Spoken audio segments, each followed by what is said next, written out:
Hello friends, welcome to Hyderabad 7 AM channel. Just ఇప్పుడే mister Bachchan movie premiere show complete చేసుకొని వచ్చానండి. ఈ మూవీ ఎలా ఉందో ఈ రివ్యూలో చెప్తాను.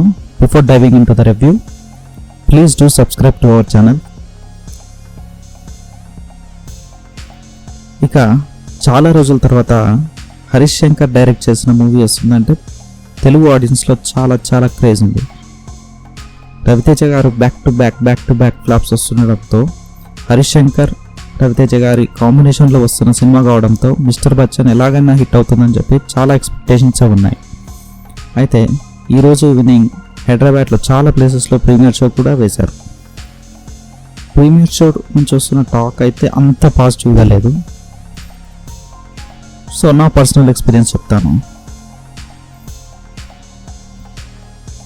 ఈ మూవీ అంతా జస్ట్ సమ్వేర్ అరౌండ్ 90s జరుగుతున్నట్లు అనిపించింది నాకైతే. 90s జరుగుతున్న మూవీలా ఉన్నది. రవితేజ గారి లుక్ కానీ, హీరోయిన్ లుక్ కానీ, కంప్లీట్గా క్యాస్ట్ అండ్ క్రూ లుక్ కంప్లీట్గా 90s ఎలా ఉండేవారు అలానే ఉన్నారు. సో ఇనిషియల్గా మూవీలోకి ఎంగేజ్ అవ్వడానికి కొంచెం టైం పడుతుంది. మనకు ఒక 10 minutes అలా టైం పడుతుంది. ఇక ఫస్ట్ హాఫ్ వరకు అయితే పర్లేదు, ఓకే అనిపించింది నాకు. ఫస్ట్ ఒక ఇనిషియల్ 10 minutes పట్టినా కూడా తర్వాత స్టోరీలోకి ఎంటర్ అవ్వగానే కొంచెం ఎంగేజింగ్గానే ఉంది. నేను హిందీ రేడ్ మూవీ అయితే చూడలేదు. రేడ్కి ఇది రీమేక్ అని ప్రచారంలో ఉంది. అయితే నేను హిందీ రేడ్ మూవీ చూడలేదు కాబట్టి నాకు ఇది ఫ్రెష్ మూవీ లాగానే ట్రీట్ చేశాను. ఈ మూవీలో హీరో రవితేజ గారు ఒక ఇన్కమ్ ట్యాక్స్ ఆఫీసర్.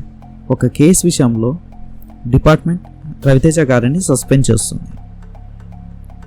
సస్పెండ్ అయిన రవితేజ గారు తన సొంత విలేజ్కి వచ్చేస్తారు. అక్కడ మన హీరోయిన్ని చూసి ప్రేమలో పడతారు.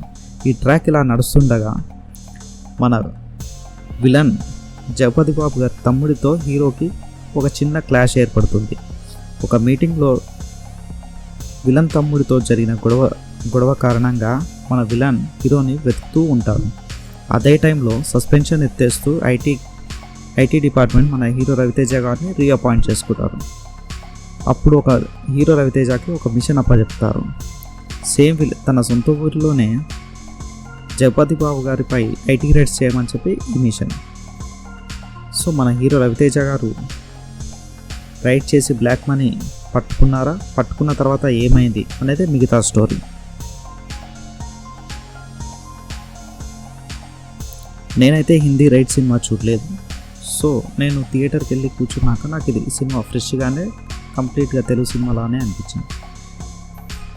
ఎంటర్టైన్మెంట్ పోర్షన్కి వస్తే మనకు ఓన్లీ సత్య గారి క్యారెక్టర్లో కొంచెం ఫన్ జనరేట్ చేయగలిగారు. అంతే తప్పిస్తే యాజ్ యూజువల్గా మన రవితేజ గారి నుంచి ఎక్స్పెక్ట్ చేసే ఫన్ అయితే ఈ మూవీలో లేదు. కాకపోతే హీరో రవితేజ గారి ఎనర్జెటిక్ పర్ఫార్మెన్స్ అయితే మనకి త్రూ అవుట్ ద మూవీ కనిపిస్తుంది. కాకపోతే కొన్ని సీన్స్లో మన హీరో రవితేజ గారికి ఏజ్ మీద పడుతుంది అనేది మనకి క్లియర్గా తెలిసిపోతుంది. ఇంకా హీరోయిన్ భాగ్యశ్రీ విషయానికి వస్తే కొన్ని పోర్షన్స్లో కొన్ని చోట్ల హీరోయిన్ భాగ్యశ్రీ గారు చాలా బాగా అనిపించారు. కాకపోతే తను పర్ఫామ్ చేయడానికి అంత స్కోప్ ఉన్నట్లయితే నాకు అనిపించలేదు. గ్లామర్ పరంగా అయితే షీ ఈజ్ గుడ్. ఇంకా సెకండ్ హాఫ్ ఫస్ట్ హాఫ్తో పోలిస్తే సెకండ్ హాఫ్ మాత్రం చాలా బోరింగ్గా ఉందండి. ఫస్ట్ హాఫ్ ఇంటర్వెల్ తర్వాత నేను ఎక్స్పెక్ట్ చేశాను సెకండ్ హాఫ్ ఇంకొంచెం బాగుంటుందేమో, ఇంకొంచెం ఎంటర్టైనింగ్గా ఉంటుందని ఎక్స్పెక్ట్ చేశాను. బట్ ఫస్ట్ హాఫ్ తర్వాత సినిమా టోటల్గా ఫ్లాట్ అయిపోయింది. చెప్పుకోవడానికి కూడా పెద్దగా ఏమీ లేవు సెకండ్ హాఫ్లో. కంప్లీట్గా బోరింగ్, ల్యాగ్ సీన్స్ మాత్రమే ఉన్నాయి దాంట్లో. ఒక మన డీజే టిల్లు క్యామియో తప్పిస్తే second half is a big let down to the movie. నాకు నిజంగా అర్థం కాలేదు హరీష్ శంకర్ గారు ఎలా తీశారు ఈ సినిమాని.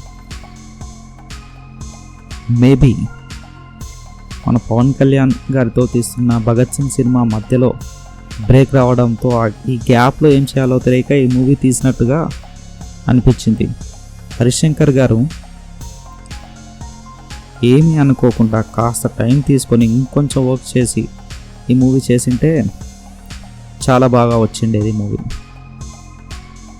ఇంకా August 15th holidays plus long weekend వస్తుంది కాబట్టి ఈ వీకెండ్ ఏదో ఒకటి చేయాలి కాబట్టి మీరు చూడాలనుకుంటే స్ట్రిక్ట్లీ రవితేజ గారి ఫ్యాన్, హరీష్ శంకర్ గారి ఫ్యాన్ అయితే మూవీ ఒక్కసారి చూడండి. That's it guys. Thank you for watching the video. ఈ మూవీలో పాజిటివ్స్ ఏమన్నా ఉన్నాయి అంటే అది మన హీరో రవితేజ గారి energetic performance, heroine Bhagyashree glamour plus comedian Satya గారి కామెడీ. ఇంతకు మించి ఈ మూవీలో పెద్దగా పాజిటివ్స్ అయితే ఏమీ లేవు. ఇక మూవీలోని నెగిటివ్ పాయింట్స్ మాట్లాడుకుంటే ఫస్ట్ థింగ్ మన డైరెక్టర్ హరీష్ శంకర్ గారు చాలా వీక్ స్క్రిప్ట్ రెడీ చేసుకున్నారు. స్క్రీన్ ప్లే కూడా అంత కొంచెం బెటర్గా రాసుకోవాల్సింది. ఇక మనం మ్యూజిక్ అయితే కూడా బిగ్ లెట్ ఉందనే చెప్పాలి. సాంగ్స్ ఎందుకు వస్తున్నాయో ప్లేస్మెంట్ కంప్లీట్గా సినిమా ఫ్లోని ఖరాబ్ చేసింది. ఇక బీజిఎం కూడా కొన్ని చోట్ల బాగానే ఉంది, కాకపోతే ఓవరాల్గా కుడ్ హ్యావ్ బీన్ బెటర్.